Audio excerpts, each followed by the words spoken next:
Ready.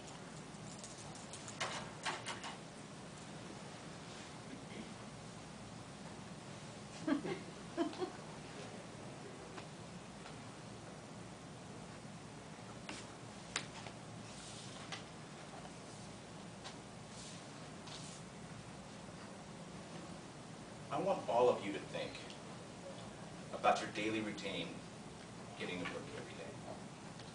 What do you get ready for work before you leave that front door? For myself, I collect a variety of items. My wallet, my watch, my high school class ring, my cell phone, keys. I always bring 2 sets of keys with me every single day to the country. Count them 2. Now, as quirky as you may think that is, and some of you may even wince at that, I do most of that without even thinking about it.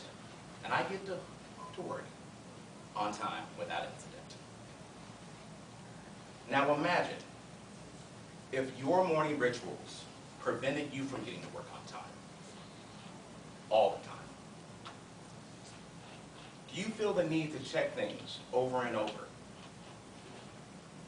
Do you have the same thoughts constantly? Do you feel a very strong need to perform certain rituals repeatedly and feel like you have no control over what you are doing? Perhaps this isn't you, but you may know someone who goes through this exact same routine on a daily basis. This is the life of someone with OCD, or Obsessive Compulsive Disorder. Now you may be wondering, how is OCD defined? According to the National Institute of Mental Health, Obsessive Compulsive Disorder is an anxiety disorder, and it is characterized by unreasonable thoughts and fears, obsessions, that leads you to do repetitive behaviors, which are the compulsions. With Obsessive Compulsive Disorder, you may realize that your obsessions are not reasonable, and you may try to ignore them or stop them, but that only increases the stress and anxiety. A fascinating development about OCD is its invasion into our pop culture. It's become a part of our American vernacular. I've lost count of how many people, random people I come across say, "Oh, I'm a little OCD. Oh, that's so OCD of you." It's become in vogue for people to self-diagnose. A lot of times, obsessive compulsive disorder is misrepresented, and it's never really illustrating the inner conflict, the struggle that people have when they're dealing with it. According to author Patrick B. McGrath, they, the A being those with OCD, they know what they are doing is illogical. They just feel helpless to do anything about it. Now, there are some excellent and accurate examples of OCD in mass media. Show of hands, has anyone ever seen the movie The Aviator? Okay. It was a biopic based on multimillionaire Howard Hughes, played by Leonardo DiCaprio. Now, Howard Hughes, he was a fascinating character. He was consumed by the minor details of things. He was very meticulous. He would sort his peas out by size before he would eat them. He also had an air filtration system in his car because he was so afraid to breathe unclean air. Another movie, As Good as It Gets. Who's seen that? Okay, starring Jack Nicholson, a man with OCD. It illustrated his inner struggle, but it also outlined the struggle that others had to deal with when dealing with someone with obsessive compulsive disorder.